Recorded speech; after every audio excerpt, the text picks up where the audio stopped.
Moisés cresceu entre colunas de mármore e ouro. Desde os primeiros anos de sua vida, ele foi criado dentro dos muros do palácio do faraó, envolvido por uma cultura que considerava os deuses do Egito superiores a qualquer outro ser do universo. A filha do faraó o havia tirado das águas do Nilo ainda bebê, conforme registrado no livro de Êxodo capítulo 2, versículos 5 ao 10, e desde aquele dia ele passou a pertencer a dois mundos ao mesmo tempo: o mundo dos opressores e o mundo dos oprimidos. Havia algo nele que nenhuma educação egípcia conseguia apagar: a consciência de que seu sangue era hebreu. Esse conflito interno não era visível de fora, mas existia, crescia e aguardava o momento certo para emergir com força total. O dia em que esse conflito transbordou ficou gravado na narrativa bíblica com uma precisão perturbadora.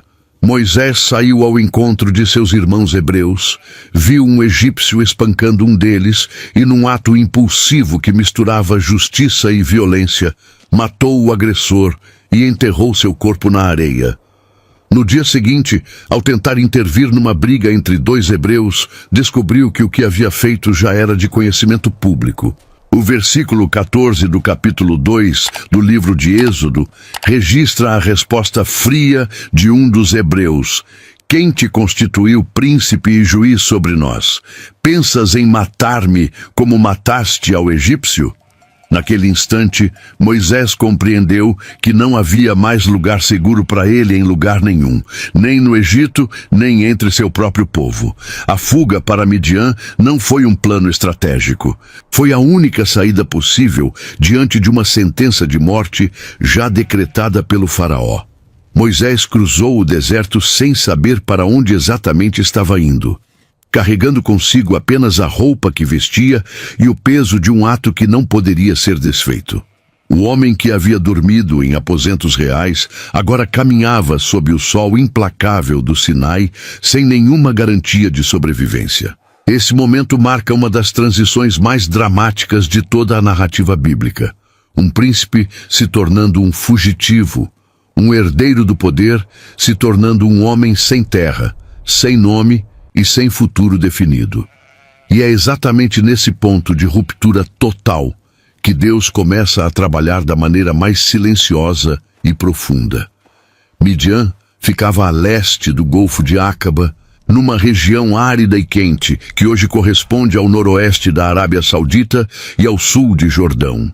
Para um homem criado no Egito, uma das civilizações mais sofisticadas e poderosas da antiguidade, aquela terra devia parecer o fim do mundo. Não havia pirâmides, nem templos dourados, nem a animada vida do Nilo. Havia pedra, areia, silêncio e um calor que não dava trégua. Mas Midian não era uma terra completamente estrangeira à história do povo de Abraão. Os midianitas eram descendentes de Midian, filho de Abraão, com Quetura, conforme registrado no livro de Gênesis, capítulo 25, versículo 2. Havia ali uma memória distante, quase apagada, de um Deus que havia falado com os patriarcas. Moisés chegou àquela terra exausto, sem direção, sem identidade clara, mas chegou ao lugar certo. O encontro junto ao poço foi o primeiro sinal de que o exílio teria um propósito. Moisés defendeu as filhas de Reuel, também chamado Jetro, de pastores que as impediam de tirar água para o rebanho do pai. Era um gesto simples, mas revelador. Mesmo destituído de tudo, o senso de justiça que havia em Moisés continuava vivo. Jetro era sacerdote de Midian, um homem de posição e conhecimento, e ao saber do que o estrangeiro havia feito, abriu as portas de sua casa para ele. O livro de Êxodo, capítulo 2, versículo 21, registra que Moisés concordou em ficar com aquele homem e que Jetro lhe deu sua filha Zípora como esposa. Em questão de dias, o príncipe fugitivo havia encontrado teto, família e uma nova função. Mas a adaptação àquela vida radicalmente diferente levaria muito mais tempo do que qualquer transição externa. O que Midian representou na vida de Moisés vai além de um simples refúgio geográfico. Aquela terra funcionou como uma câmara de descompressão para um homem que havia vivido sob pressão extrema desde o nascimento. No Egito, sua existência inteira estava carregada de contradição. Filho de escravos, criado como príncipe, herdeiro de um poder que pertencia ao opressor do seu próprio povo. Em Midian, ninguém sabia quem ele havia sido. Ninguém esperava nada do príncipe do Egito. Havia ali uma liberdade estranha, quase dolorosa, que vem de ser completamente desconhecido. E foi nessa anonimidade que Moisés começou, lentamente, a descobrir quem ele realmente era. Não o que o palácio havia feito dele, e não o que a comunidade hebreia esperava que ele fosse, mas aquilo que Deus havia planejado desde antes de ele ser tirado das águas do Nilo. Tornar-se pastor foi, provavelmente, a maior humilhação que Moisés poderia imaginar naquele momento da sua vida. O livro de Gênesis, capítulo 46, versículo 34, registra que os egípcios tinham pastores de ovelhas em abominação. Era uma profissão considerada inferior, suja, incompatível com qualquer forma de dignidade social. Moisés havia sido treinado nas artes, nas ciências e nas estratégias militares do Egito, o maior império de sua época. E agora ele acordava antes do sol nascer para guiar animais pelo deserto árido de Midian. Não havia audiências, não havia exércitos, não havia discursos. Havia apenas o barulho das ovelhas, o vento quente e o silêncio imenso da terra aberta. Para um homem de temperamento forte e impulsivo, como o que Moisés havia demonstrado ser, aquela vida de lentidão forçada devia pesar como uma sentença. Mas o deserto é um dos maiores mestres que existem, e o pastoreio ensinava lições que nenhuma escola do Egito era capaz de transmitir. Guiar ovelhas exige paciência. Não a paciência passiva de quem espera sem fazer nada, mas a paciência ativa de quem aprende a ler o terreno, a antecipar o perigo, a conhecer cada animal pelo comportamento e a encontrar água e pasto, onde os olhos desatentos não veriam nada. O livro de Êxodo, capítulo 3, versículo 1, registra que Moisés guiava o rebanho além do deserto e chegou a Horebe, o monte de Deus. Aquele não era um trajeto de fim de semana. Era uma jornada longa que exigia conhecimento profundo da geografia local, resistência física e uma capacidade de orientação aguçada pelo tempo. Décadas guiando ovelhas por aquelas montanhas haviam transformado Moisés num expert no terreno que mais tarde ele precisaria cruzar com 2 milhões de pessoas. Há algo de irônico e ao mesmo tempo profundamente intencional na escolha divina de preparar o libertador do povo hebreu através do ofício mais desprezado pelos egípcios. Moisés não foi preparado para liderar Israel num salão de treinamento. Ele foi preparado em 40 anos de solidão pastoral, onde cada decisão errada tinha consequências imediatas e onde não havia assistentes para corrigir seus erros. Um pastor que perde uma ovelha vai atrás dela pessoalmente. Isso ficou tão marcado em Moisés que décadas depois, quando o povo pecou com o bezerro de ouro, ele intercedeu com uma intensidade que poucos líderes da história demonstraram. O deserto não quebrou Moisés.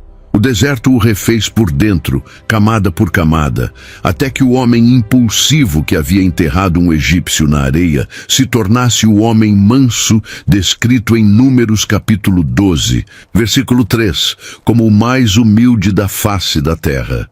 Existe uma diferença enorme entre estar sozinho e viver na solidão.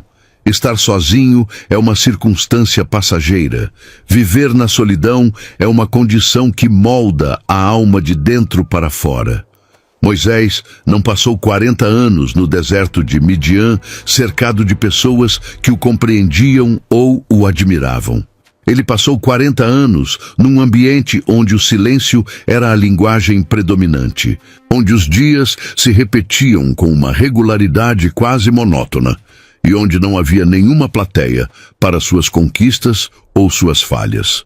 Para um homem que havia crescido num palácio onde cada movimento era observado, cada palavra pesava e cada decisão tinha audiência, aquela ausência de testemunhas devia ser, nos primeiros anos, quase insuportável. O livro de Êxodo não descreve em detalhes o que se passava na mente de Moisés durante esse período, mas o silêncio do texto é eloquente por si mesmo. Não havia glória, não havia reconhecimento, não havia nada que o mundo considera importante. A solidão, porém, faz algo que a agitação nunca consegue. Ela força o homem a se confrontar com aquilo que ele realmente é, sem máscaras e sem distrações. No Egito, Moisés podia escapar de si mesmo através da rotina do poder, dos rituais da corte e da constante movimentação de uma civilização em marcha. Em Midian, não havia para onde fugir internamente. Cada noite ao relento, cada amanhecer sobre as pedras frias do deserto, cada hora de caminhada em silêncio era uma oportunidade para que as camadas de identidade construída fossem despindo, uma a uma, até restar apenas o homem essencial. O Salmo 89, versículo 15, fala de pessoas que conhecem o sonido jubiloso. Mas antes de conhecer esse som, é necessário atravessar o silêncio profundo onde Deus sussurra. Moisés estava nesse silêncio, mesmo sem saber que estava sendo preparado para ouvir uma voz que viria de dentro de uma sarça em chamas. O caráter que emerge da solidão prolongada tem uma textura diferente do caráter construído na pressão social. Quando um homem é formado pelo olhar dos outros, ele tende a desenvolver virtudes performáticas. Age com justiça, porque alguém está observando, demonstra coragem, porque precisa manter uma reputação. Mas quando um homem é formado pelo silêncio do deserto, as virtudes que sobrevivem são aquelas que independem de audiência. Moisés havia matado um egípcio num ato impulsivo que misturava indignação justa com violência não controlada. Décadas mais tarde, quando o povo de Israel o provocava repetidamente no deserto do Sinai, aquele mesmo homem intercedia com uma paciência que transcendia o humano. Essa transformação não aconteceu num retiro espiritual de fim de semana. Aconteceu em 40 anos de anonimato, onde a única coisa que restava para ser trabalhada era o próprio interior. Zípora não era uma mulher qualquer na narrativa bíblica. Filha de Jetro, sacerdote de Midian, ela havia crescido numa família que guardava uma memória religiosa distinta da idolatria predominante na região. Seu pai era um homem de espiritualidade genuína. Isso ficaria evidente mais tarde, quando Jetro, ao ouvir sobre o Êxodo, confessaria no livro de Êxodo, capítulo 18, versículo 11, que o Senhor era maior do que todos os deuses. Zípora cresceu num ambiente onde as perguntas sobre o divino eram levadas a sério. E foi essa mulher que se tornou companheira de Moisés nos anos mais silenciosos e transformadores de sua vida. O casamento deles não foi um romance de palácio. Foi a união de dois mundos radicalmente diferentes que precisaram aprender a conviver dentro de uma tenda no meio do deserto. E como toda união real, não foi simples. A vida familiar de Moisés em Midian revela dimensões do seu caráter que o texto bíblico preserva com uma honestidade desconcertante. No livro de Êxodo, capítulo 4, versículos 24 ao 26, há um episódio perturbador. Deus encontra Moisés no caminho e está prestes a matá-lo. Zípora, num ato rápido e decisivo, circuncida o filho e toca os pés de Moisés com o prepúcio, dizendo que ele era para ela um esposo de sangue. A cena é densa e carregada de significado. Moisés havia negligenciado a circuncisão do filho, o sinal da aliança estabelecida com Abraão em Gênesis capítulo 17. Zípora conhecia o peso daquele rito melhor do que se poderia esperar de uma mulher midianita, e sua intervenção salvou a vida do marido. Esse episódio mostra que a vida familiar de Moisés no deserto era tudo menos idílica. Havia tensões, omissões e momentos em que Zípora precisou ser mais lúcida do que ele. Ter filhos no deserto de Midian também moldou Moisés de maneiras que raramente são discutidas nos sermões sobre sua vida. Gerson, o primogênito, recebeu um nome que em hebraico carrega o significado de forasteiro ali. O próprio Moisés explica a escolha no livro de Êxodo capítulo 2, versículo 22, dizendo que havia sido forasteiro em terra estranha. Nomear o filho com a própria ferida é um ato de honestidade brutal. Moisés não estava tentando fingir que havia superado o exílio ou que Midian havia se tornado um lar pleno. Ele carregava a consciência de que era um homem fora do lugar, e esse sentimento permeava até mesmo a forma como ele nomeava aqueles que amava. A família, portanto, não apagou a tensão interna de Moisés. Ela a tornou mais humana, mais palpável e ao mesmo tempo mais suportável. 40 anos é tempo suficiente para matar qualquer expectativa. Moisés havia fugido do Egito provavelmente na casa dos 40 anos de idade, num momento em que ainda havia em seu coração alguma centelha de crença de que poderia fazer algo pelo seu povo. O ato de matar o egípcio, por mais impulsivo que tenha sido, revela que ele não era indiferente à situação dos hebreus.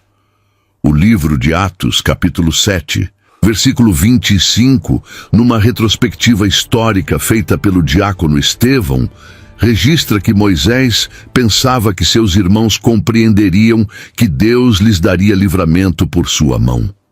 Havia uma convicção, ainda que mal calibrada, de que ele tinha um papel naquela história. Mas quando chegou a Midian e os anos começaram a passar sem nenhum sinal, sem nenhuma resposta, sem nenhum movimento de Deus, o que aconteceu com essa convicção? O texto bíblico não descreve explicitamente as dúvidas de Moisés durante os 40 anos em Midian, mas a própria reação dele diante da sarça ardente é reveladora. Quando Deus finalmente fala e diz que vai enviar Moisés ao Egito para libertar o povo, a resposta dele não é entusiasmo, é resistência. No livro de Êxodo, capítulo 3, versículo 11, ele pergunta: "Quem sou eu para que vá ao faraó?" No capítulo 4, versículo 1, duvida que alguém vá acreditar nele. No versículo 10 do mesmo capítulo, alega que não é homem de palavras, que é pesado de boca e pesado de língua. São 5 objeções em sequência, cada uma mais reveladora que a anterior. Esse não era o comportamento de um homem que havia mantido viva uma chama de missão durante 40 anos. Era o comportamento de alguém que havia desistido de si mesmo há muito tempo. Esse aspecto da vida de Moisés é um dos mais humanizadores de toda a Bíblia. Ele não estava representando humildade performática ao recusar a missão divina. Ele estava genuinamente convicto de que não era mais o homem certo para aquele trabalho. O deserto havia feito seu trabalho de desconstrução tão completamente que Moisés não conseguia mais enxergar em si mesmo o material de que líderes são feitos. E há uma ironia profunda nisso. Exatamente o homem que o deserto havia esvaziado de arrogância, de impulsividade e de dependência do próprio poder, era o homem que Deus precisava. O livro de Números, capítulo 12, versículo 3, descreveria Moisés como o homem mais manso da face da terra. E a mansidão genuína não é fraqueza, é força completamente reorganizada. 40 anos de dúvida, de silêncio e de espera não haviam destruído Moisés. Haviam retirado dele tudo o que não servia para o que estava por vir. Poucas crises humanas são tão profundas quanto a crise de identidade, e Moisés viveu a versão mais intensa que se pode imaginar. Ele havia nascido hebreu, filho de Amrão e Joquebede, da tribo de Levi, conforme registrado no livro de Êxodo, capítulo 2, versículos 1 e 2.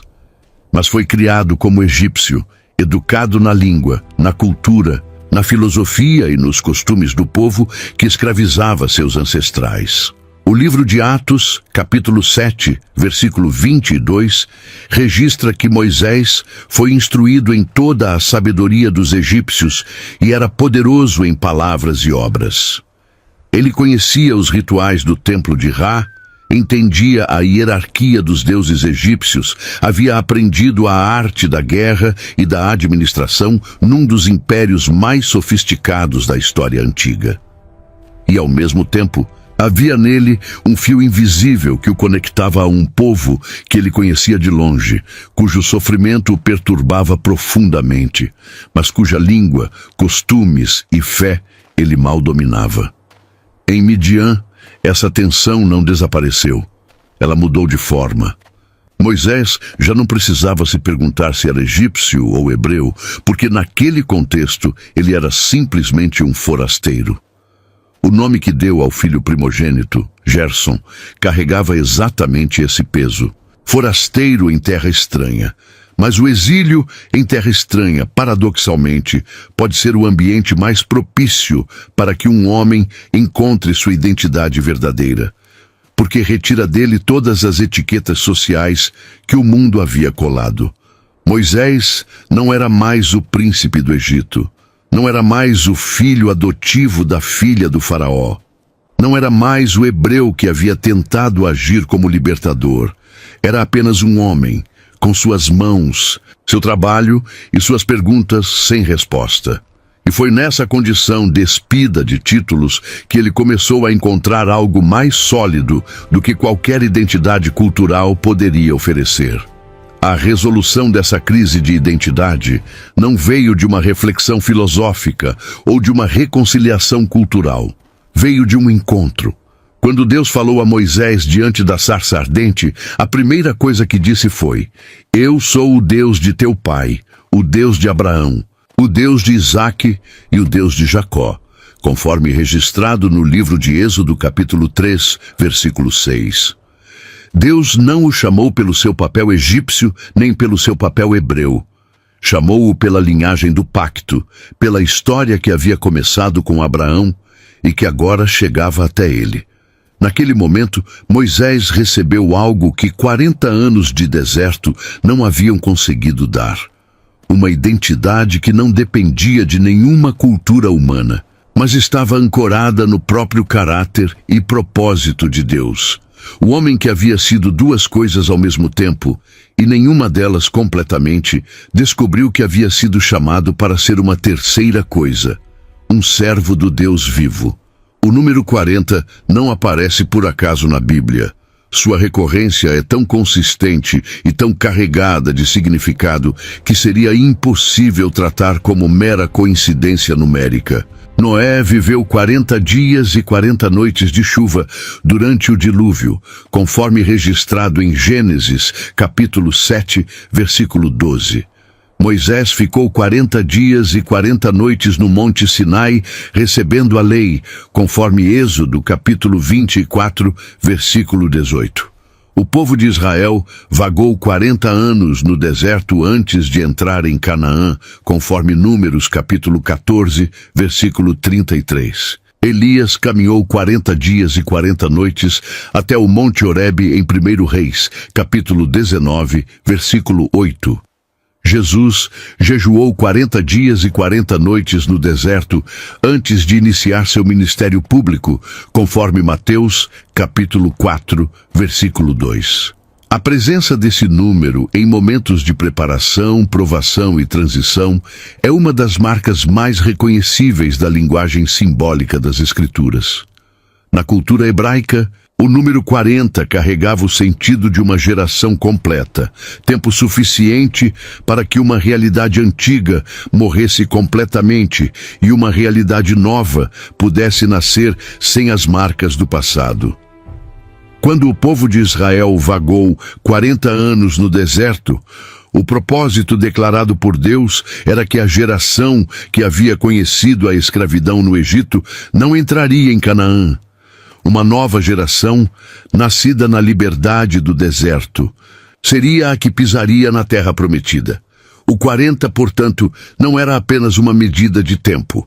Era uma declaração de morte e ressurreição, de fim e começo, de ruptura completa com o que havia sido para dar espaço ao que deveria ser.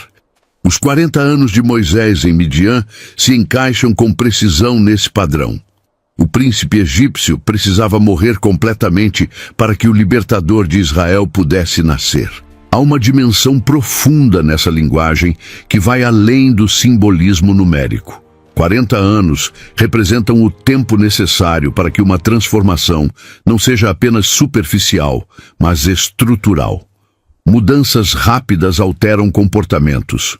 Mudanças longas, feitas no silêncio e na repetição, alteram o caráter. Moisés não poderia ter liderado 2 milhões de pessoas pelo deserto com a formação de príncipe egípcio que havia recebido. Ele precisava ser formado pelo mesmo ambiente que seu povo enfrentaria.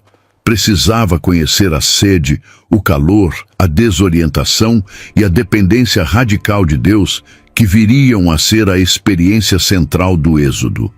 Os 40 anos em Midian não foram um interlúdio sem sentido na história de Moisés. Foram a própria fundação sobre a qual toda a sua liderança futura seria construída. Deus não estava desperdiçando tempo. Estava investindo nele com uma precisão que só se torna visível quando olhamos para trás. Era um dia comum.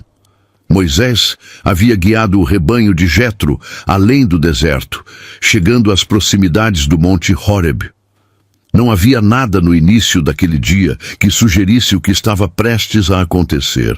O livro de Êxodo, capítulo 3, versículo 2, registra que o anjo do Senhor lhe apareceu numa chama de fogo no meio de uma sarça, e a sarça ardia sem se consumir.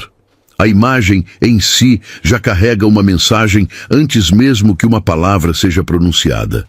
Há algo aqui que queima sem destruir, que sustenta fogo sem ser devorado. Para um homem que havia passado 40 anos sentindo que o fogo da sua vocação havia se apagado completamente, aquela visão devia ser perturbadora de uma forma que ia além do espanto visual. O que Deus disse naquele encontro reorganizou cada fragmento da história de Moisés. Primeiro, revelou sua identidade, o Deus de Abraão, de Isaque e de Jacó. Segundo, revelou que havia visto a aflição do seu povo no Egito, que havia ouvido o clamor deles e que conhecia as suas angústias. Palavras registradas no livro de Êxodo, capítulo 3, versículos 7 e 8. Terceiro, e de forma completamente inesperada, declarou que enviaria Moisés ao faraó para tirar o povo do Egito. A reação de Moisés não foi de entusiasmo ou de prontidão imediata, foi de recuo. E esse recuo é um dos momentos mais reveladores de toda a sua história, porque mostra que 40 anos de silêncio haviam feito seu trabalho tão profundamente que Moisés, genuinamente, não se via mais como alguém capaz de grandes feitos. O deserto havia esvaziado nele toda a arrogância, mas havia levado junto, temporariamente, a confiança de que Deus poderia usá-lo. A paciência de Deus diante das 5 objeções de Moisés é um dos aspectos mais tocantes desse episódio. Deus não o repreendeu por hesitar, não o substituiu por alguém mais disposto. Respondeu a cada objeção com uma promessa concreta: eu serei contigo, conforme Êxodo capítulo 3, versículo 12. Prometeu revelar seu nome, prometeu sinais miraculosos, prometeu que Arão falaria por ele. Deus encontrou Moisés exatamente onde ele estava, num estado de dúvida profunda, de baixa autoestima genuína, de descrença em si mesmo, e não exigiu que ele chegasse pronto. Exigiu apenas que ele fosse. Esse encontro na sarça ardente não foi apenas o fim dos 40 anos de deserto. Foi a revelação de que todo aquele tempo havia sido necessário não para que Moisés se tornasse capaz por conta própria, mas para que ele aprendesse que a capacidade nunca havia sido e jamais seria sua. Seria sempre do Deus que queima sem consumir. Há uma diferença fundamental entre o Moisés que entrou em Midian e o Moisés que saiu de lá 40 anos depois. O homem que havia fugido era impulsivo, movido por emoções intensas que antecediam o raciocínio, capaz de agir violentamente diante de uma injustiça, sem calcular as consequências. Era também um homem dividido entre dois mundos, sem clareza sobre quem era ou a quem pertencia. O deserto não poliu esse homem como se polia uma pedra preciosa para torná-la mais brilhante. O deserto o refundiu completamente, como metal lançado no fogo, até perder a forma original e receber uma nova. O Moisés, que voltou ao Egito, não era uma versão melhorada do príncipe fugitivo. Era um homem essencialmente diferente, formado por décadas de silêncio, trabalho anônimo e encontro progressivo com os próprios limites. A transformação mais visível era a mansidão. Mas é importante entender o que a Bíblia quer dizer com esse termo, porque a palavra carrega conotações modernas que distorcem seu significado original. Quando Números capítulo 12, versículo 3, descreve Moisés como o homem mais manso da face da terra, não está descrevendo um homem sem força ou sem convicção. Está descrevendo um homem cujo poder interior estava completamente submetido a uma autoridade maior que a sua própria vontade. Mansidão bíblica é força domesticada, não força ausente. É a capacidade de suportar provocação sem explodir, de liderar sem dominar, de corrigir sem destruir. Essa qualidade não se desenvolve em ambientes confortáveis. Ela nasce exatamente onde Moisés havia estado, no anonimato, na paciência forçada e na repetição interminável de dias sem reconhecimento. O retorno ao Egito revelou outro aspecto da transformação. Moisés voltou sem agenda própria. O homem que havia tentado agir como libertador por conta própria, matando um egípcio num gesto solitário e mal calculado, voltou décadas depois como mensageiro de uma missão que não era sua. Cada palavra que pronunciou diante do faraó havia sido dada por Deus. Cada praga havia sido anunciada conforme instrução divina. Cada decisão no deserto do Sinai era tomada em consulta com o Senhor. O Moisés transformado não havia perdido a capacidade de agir com determinação. Havia perdido a necessidade de agir por iniciativa própria. E essa é precisamente a diferença entre um líder formado pela ambição humana e um líder formado pela escola do deserto. Um age para provar algo, o outro age porque foi enviado. Toda experiência profunda deixa marcas que não aparecem na superfície. No caso de Moisés, algumas dessas marcas são perceptíveis apenas quando observamos seu comportamento durante os 40 anos de liderança no deserto do Sinai. E há uma ironia poderosa no fato de que ele passou 40 anos sendo formado num deserto para então liderar um povo por outros 40 anos num deserto diferente. A primeira marca invisível era sua capacidade de suportar a ingratidão. O povo de Israel murmurou contra Moisés repetidas vezes, questionou sua liderança, chegou a propor voltar ao Egito e, em certos momentos, ameaçou apedrejá-lo. Um homem sem a formação daqueles 40 anos silenciosos teria colapsado diante da primeira onda de hostilidade. Moisés não apenas suportou, intercedeu pelo mesmo povo que o rejeitava, num padrão de comportamento que remete diretamente à intercessão descrita no livro de Êxodo, capítulo 32, versículos 11 ao 14. A segunda marca era o conhecimento íntimo do deserto como ambiente. Moisés havia percorrido aquelas regiões durante décadas, conhecia os padrões climáticos, sabia onde havia água subterrânea, entendia o comportamento das tempestades de areia e conhecia os caminhos entre as montanhas que eram invisíveis para olhos não treinados. Esse conhecimento técnico, adquirido no anonimato do pastoreio, foi providencial numa escala que desafia qualquer planejamento humano. Quando 2 milhões de pessoas precisavam ser guiadas por aquele mesmo terreno, Moisés não estava descobrindo aquela geografia pela primeira vez. Estava percorrendo caminhos que seus pés já conheciam de memória. O livro de Números registra com precisão as etapas da jornada pelo deserto. E por trás de cada nome de acampamento, há décadas de familiaridade pastoral com aquela terra aparentemente inóspita. A terceira marca, e talvez a mais profunda, era sua capacidade de habitar o silêncio sem ser destruído por ele.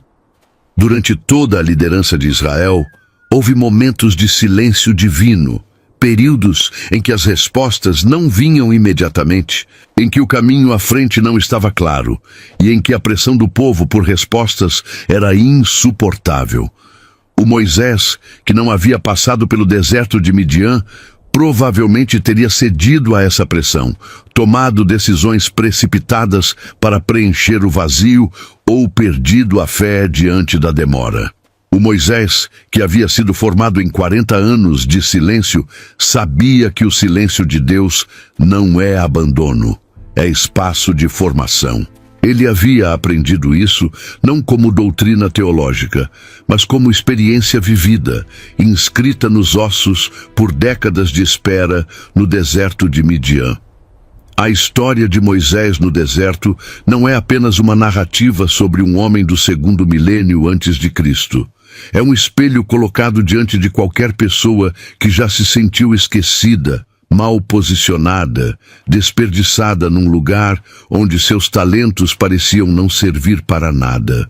Existe uma tendência humana muito forte de avaliar uma fase da vida pelo que ela produz de imediato e visível.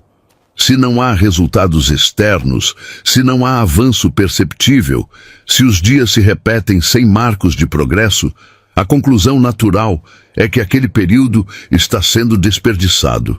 Moisés passou 40 anos numa situação que, por qualquer métrica humana de sucesso, seria classificada como estagnação total. Um príncipe reduzido a pastor. Um potencial libertador reduzido a guiar ovelhas.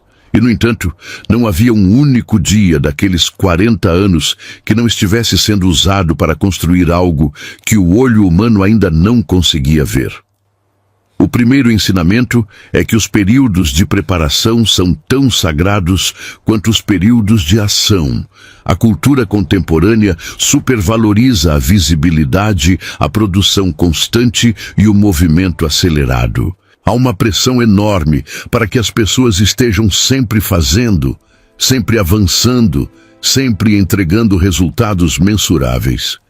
Mas a Bíblia conta uma história diferente. O próprio Jesus passou 30 anos em Nazaré, antes de 3 anos de ministério público. João Batista cresceu nos desertos, conforme Lucas, capítulo 1, versículo 80, antes de sua aparição pública. Paulo passou anos na Arábia após sua conversão. Conforme a carta aos Gálatas, capítulo 1, versículos 17 e 18, antes de iniciar as viagens missionárias que mudariam o mundo antigo. O padrão é consistente demais para ser ignorado. Deus frequentemente prepara em silêncio aqueles que usará em público. E a duração dessa preparação é proporcional à magnitude do que está por vir. O segundo ensinamento é que a identidade verdadeira não é construída pelo que fazemos, mas pelo que nos tornamos quando somos despidos de tudo o que fazemos.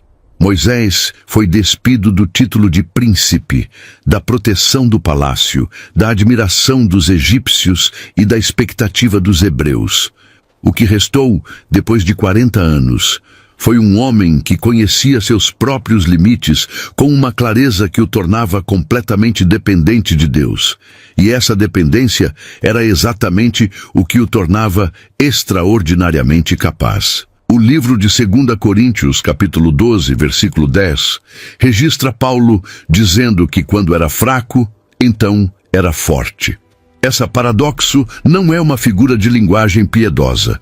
É a lógica central do reino de Deus, demonstrada de forma concreta na vida de Moisés. O deserto não o diminuiu. O deserto removeu tudo o que era Moisés, tentando ser Moisés, para que restasse apenas Moisés, sendo quem Deus havia planejado desde o dia em que uma criança hebreia foi tirada das águas do Nilo por uma princesa egípcia que não sabia que estava participando de algo muito maior do que ela mesma.